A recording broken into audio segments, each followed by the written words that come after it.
Hello and welcome everybody to Manuscripts. My name is SD and I'm one of the resident author coaches here. You may have seen me in some of the live streams that we have going on a weekly basis on Mondays, going through basically everything that you need to know about writing.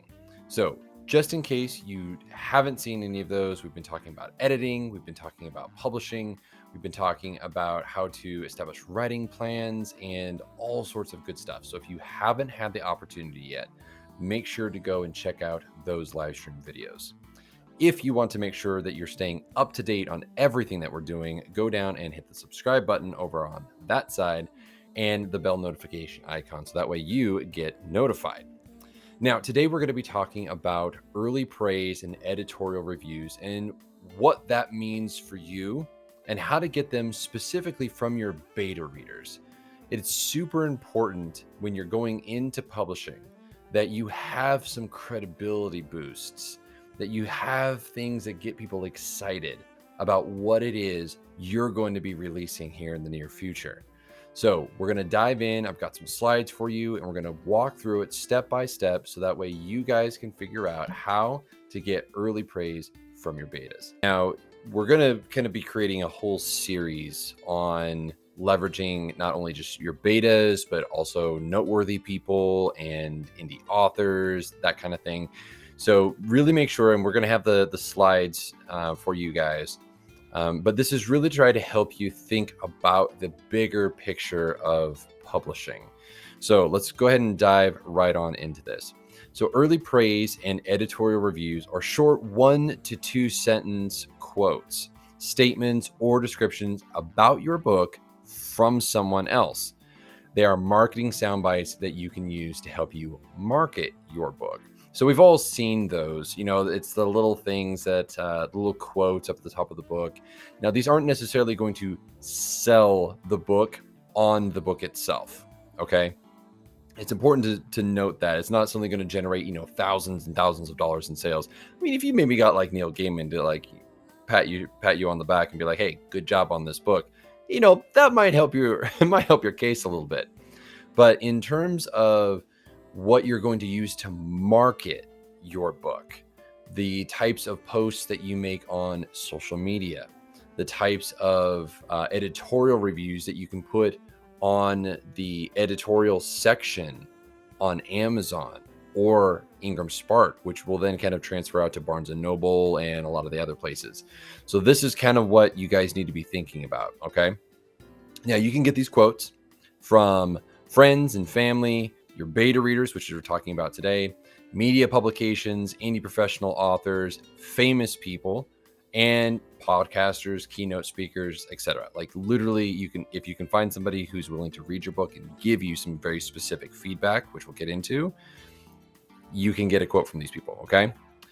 So here's kind of what we've seen first-time authors try to do to secure early praise and editorial reviews for their book. Okay, so they see the big name. I mentioned Neil Gaiman. They see them and like, oh my gosh, if I just got Neil Gaiman to say something nice about my book, it's going to be amazing. But here's the problem though. So you're going to spend a lot of time and effort reaching out to Neil and being like, hey Neil, hey, I got a book for you. May want to check it out.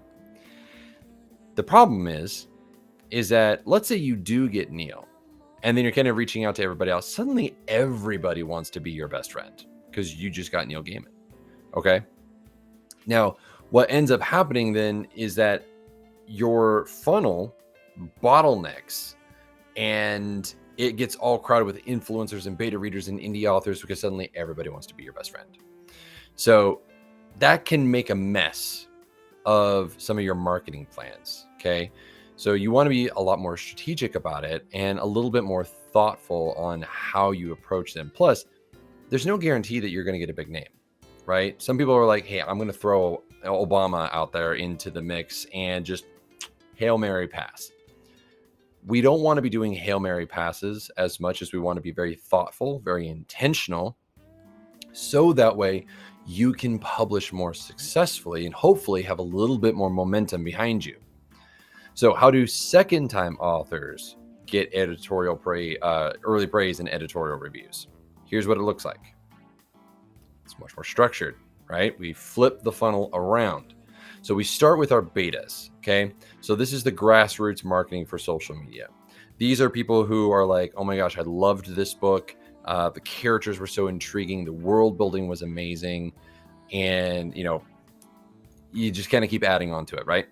So those are the things that you're going to be posting on social media. If you are on Instagram, you've seen people do quotations from their book. Now imagine that being an early reader, an early praise for the book that's telling people, oh my gosh, I loved this book. Okay, that's the idea. Now, you are accumulating the beta reader feedback and these early praises, so that way when you approach fellow indie authors, you're saying, hey, here's what some of my beta readers are saying. I noticed that you like the same types of books, or you write the same types of books. You want to try and find people within your genre, okay?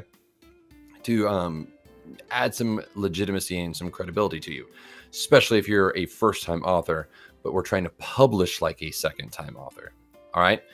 So then you show the indie authors in your genre, like, hey, I've got this momentum with my beta readers. Would you consider leaving some early praise or an editorial review for my book? Like, that's advertising for them, right? Because you're going to be blasting it out all over social media. So there's some, you scratch my back, I scratch your back, and you're helping to elevate everybody else around you. Okay. So once you have some betas and some indie authors giving you some early praise and some editorial reviews and some feedback on your book, you then take it to influencers. Okay. And I would say, especially on Instagram, and there's a little bit, book talk is getting pretty big. So, you can find some book talkers to approach with this, but then you go, hey, I noticed that you like these types of books. Here's what my beta readers and fellow indie authors are saying. So suddenly you're getting this momentum, right?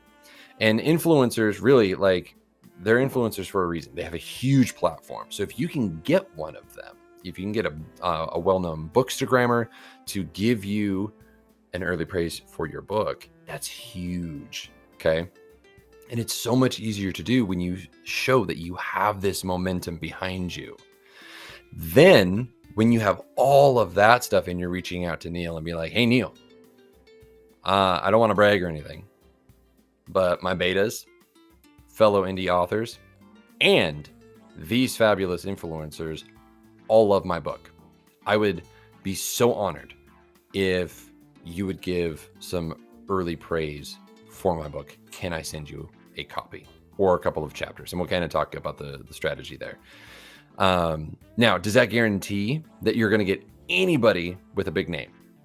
No, absolutely not. There are no guarantees. For whatever reason, I reached out to someone big within my genre, which is Christian fantasy. And his name was Stephen R. Lawhead.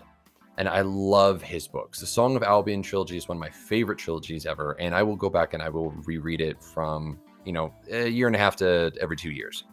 So I reached out to him for some early praise. Now, this was a Hail Mary shot, right? Because I didn't do this. I published like a first-time author. I did not follow this. I wish I would have. But here's the thing. I wrote him a letter. And this was in the midst of all of the COVID shenanigans that were happening in 2020. So snail mail was even slower than usual, and he lives over in the UK. So between the USPS and the Royal Mail, he didn't get it till March of 2021. But he did reply to me. And when he replied, he said, thank you so much for the kind words, because it was a handwritten note. And he said, I don't do early praise. He's like, I did it once and I learned a lesson, and I've decided that I just wasn't going to do it again. I was totally okay with that. I at least heard back from him. You may not hear back from the people that you're reaching out to. That's okay. And you have to understand that these people are very, very busy. So you should not expect to send out a letter to them or an email and get an immediate response. You're looking at probably 6 months to a year at best before getting that. And I would say that's just to kind of give yourself some wiggle room, right? So there are some aspects where you want to start doing some of this stuff now, start building up that momentum for your book now, versus having to wait until the book is published. And then it's like, oh, probably should have done that. So just kind of keep that in mind, okay? Now, what early praise is not. This is something that I've seen a lot of confusion around, and I myself was also very confused when I was doing this initially, okay? It is not a starred Amazon review. Your book is not out yet. You are doing this pre-publishing, okay? So this is not a starred Amazon review. We're not faking anything here. Everything that we're going to do is ethical and by the book, okay? Because we don't want you to get banned by Amazon for cheating. Okay, we just don't want to do that. Early praise is not editing advice. That is not what you're trying to do here. Now, when it comes to betas, and that's who we're talking about specifically, beta readers, they can be used to get some advice on the scope of the story. But what we're looking for and what we're trying to glean, and this is what we're going to get to, is that for editorial reviews and early praise, it is not editing feedback, okay? It is trying to figure out what they love about the book. Early praise is also not paid, okay? So I know that there are businesses out there, such as Kirkus, that will do a independent editorial review of your book, but you have to pay for that, and it is fairly expensive. There is the independent book reviewer, also paid. So you shouldn't be paying for early praise, okay? That's just period, end of story. You should not be paying for early praise, especially from betas. If your betas are asking you to pay them, be like, thanks so much, but no. That's not what this is.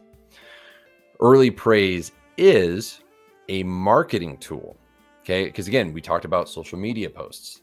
And this is talking about Instagram, Facebook, LinkedIn, Twitter, Pinterest. Okay, these are the places that you're going to want to be posting the early praise to generate and drum up excitement. It's credibility boost.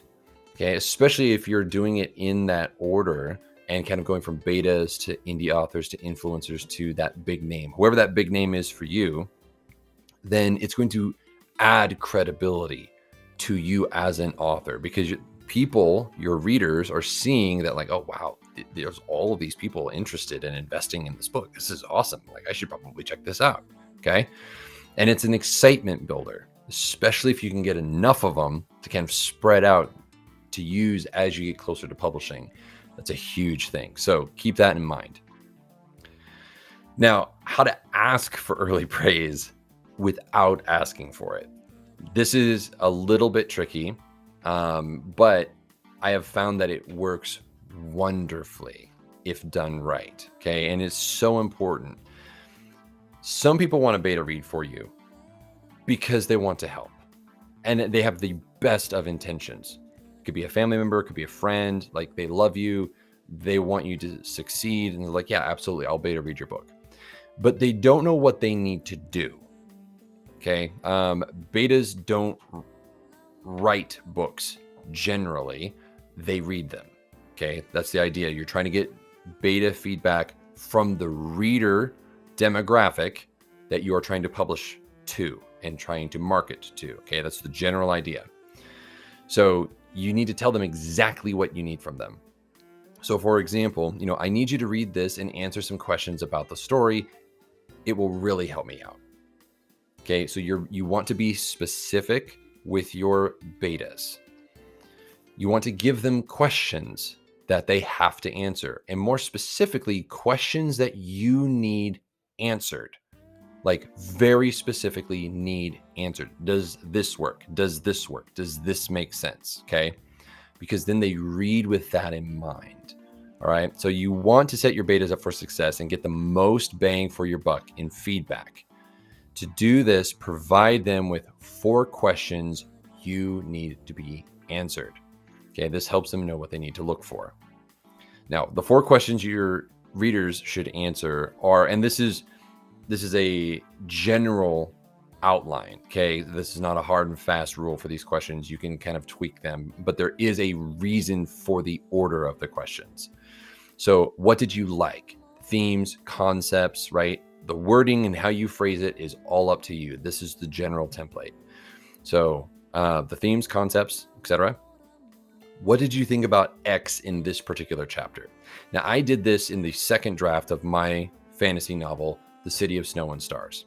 I have some very, very intense and emotionally packed scenes.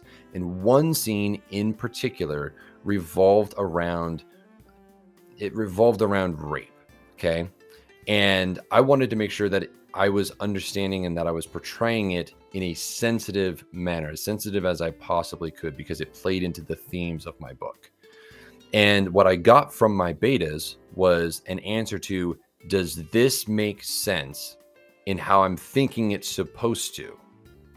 And they all came back and said, no, for these reasons. If you did this, it would make more sense and actually add to the story in the way that you're trying to make it add to the story.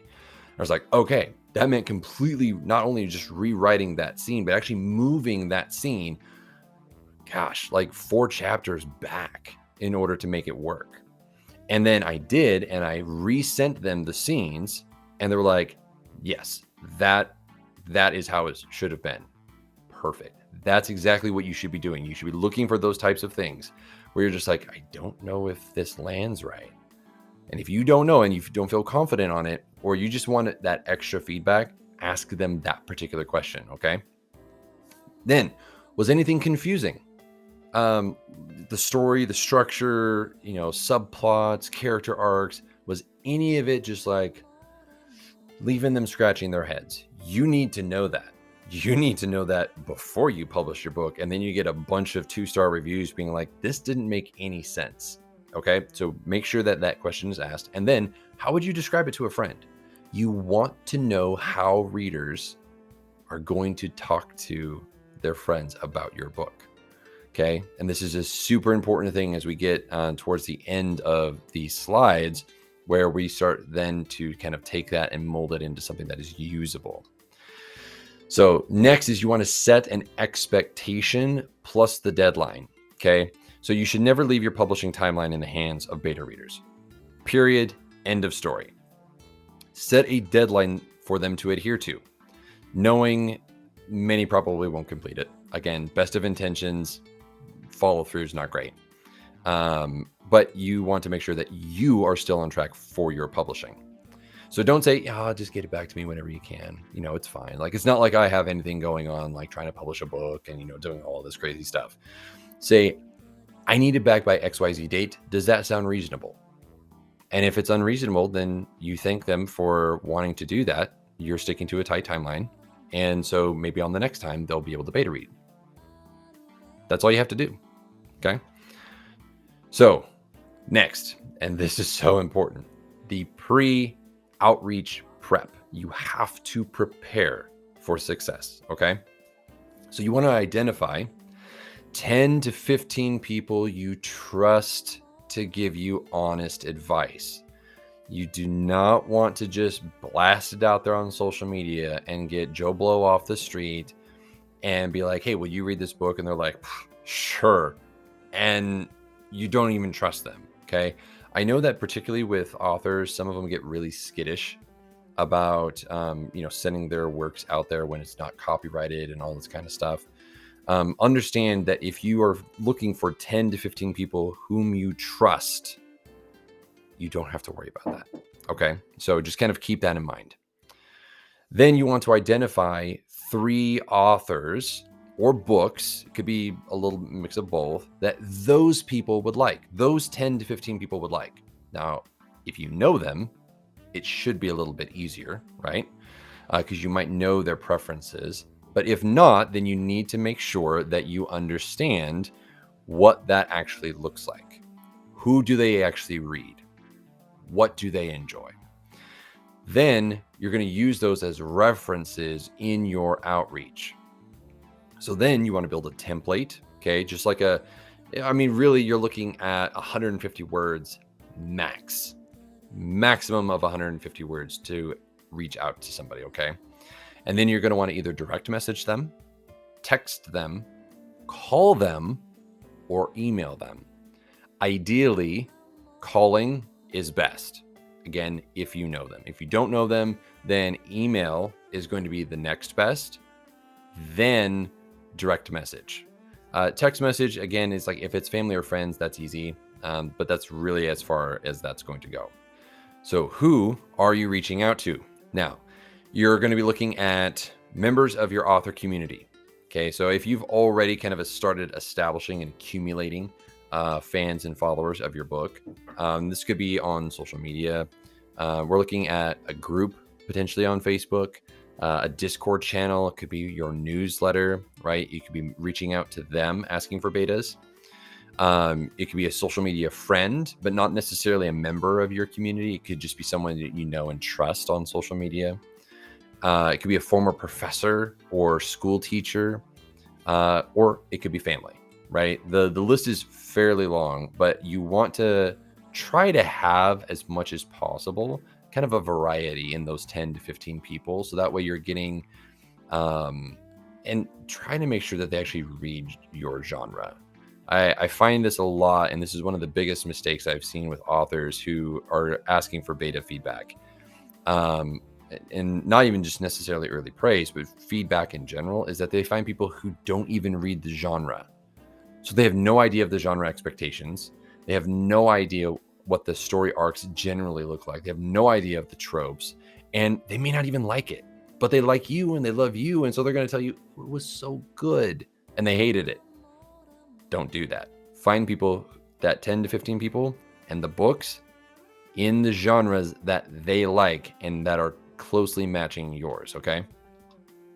Now, how do you take the beta responses to those 4 questions and use it as early praise or as an editorial review, specifically once your book is published up on Amazon and you can add it as an editorial review?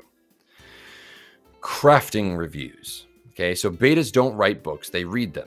Again, this is kind of a very broad spectrum because I know a lot of betas who are not only just readers, but they're editors and they're also authors themselves. Okay, so in general, betas read, they don't write. So they may need some help from you to figure out what it is that they're actually trying to say. Okay, so once you get the answers back from them, look at what they said. That was positive. And we're going to begin to use that. So write up something using the language that they used, okay? Then you're going to pitch it to them and say, like, my publisher loved this comment. If your publisher's you, then be like, oh my gosh, I loved this comment so much. Can I use this in my, as an early praise or as an editorial review? Most people are not going to say no to that, okay? Especially once you've kind of buttered them up a little bit. So here's some example answers based on the 4 questions that we just reviewed. Okay, so I really like how you weave so many characters into the book without it feeling crowded. Okay, that's a positive, right? I felt like 2 characters didn't really connect well in chapter 4, which threw me off. Okay, that was talking about what they didn't like. I love the pacing of the book and the characters. The world building really added to the story. So you can kind of see how some of the confusion and what they didn't like in a particular chapter are kind of wrapped up into one. So we're really going to look at answer 1 and 3 for how we kind of craft a review. Okay. So this is what you would respond back with. Since you enjoyed the book so much, I would love to be able to use some of what you said here as a testimonial, or excuse me, would I be able to use some of what you said here as a testimonial, something like that. So the author weaves together a large cast of characters with an immersive world seamlessly. Insert their name here.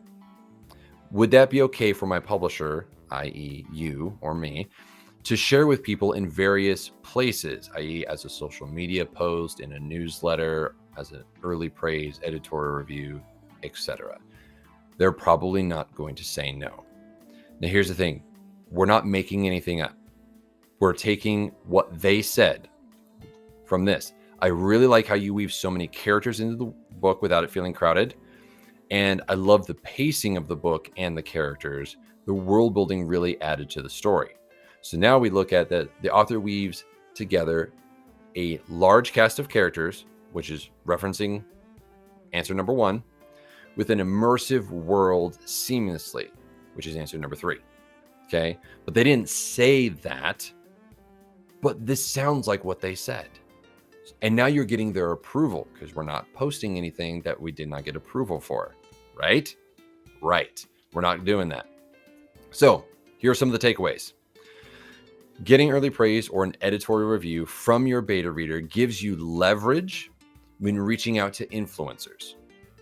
They help you market your book by showing potential readers people who enjoy the book, people like them, right? You can get reviews without putting pressure on people to give you one. That's really what's key. When there's that pressure there of giving an early praise, people immediately freeze because they think that they have to come up with some flowery explanation and some intricately weaved together story of and all you really need is like the author weaved together these elements seamlessly, and it was awesome to see. Boom, done. They don't know that. You need to help them. You do that, you give it back to them, they approve it, you now have your early praise. And it's what they approved. It's what they have said or willing to say, put their name on that they said, okay? Now you can get reviews without putting the pressure on them to give you one. You're simply helping them figure out what they are trying to say. Betas read books, they don't write books. And then be specific, give questions to answer, and then set a deadline. All right. So those are some of the things that you want to make sure that you are doing every single time when you're reaching out. So guys, I hope that you have found this video super helpful in figuring out how to get early reviews, how to get early praise, how to get the editorial reviews and all that kind of stuff for your publishing. If you guys have questions, please make sure to drop them down in the comments below. We monitor those comments. We're going to respond to as many of those comments as possible because we want to help you guys do the very best that you possibly can and help you along your publishing journey. And again, if you haven't already, please make sure to go down, hit the subscribe button and the bell notification icon so that way you get notified when new videos go up and we do our live streams. Until next time, everybody, I hope you have a wonderful rest of your day. Take care.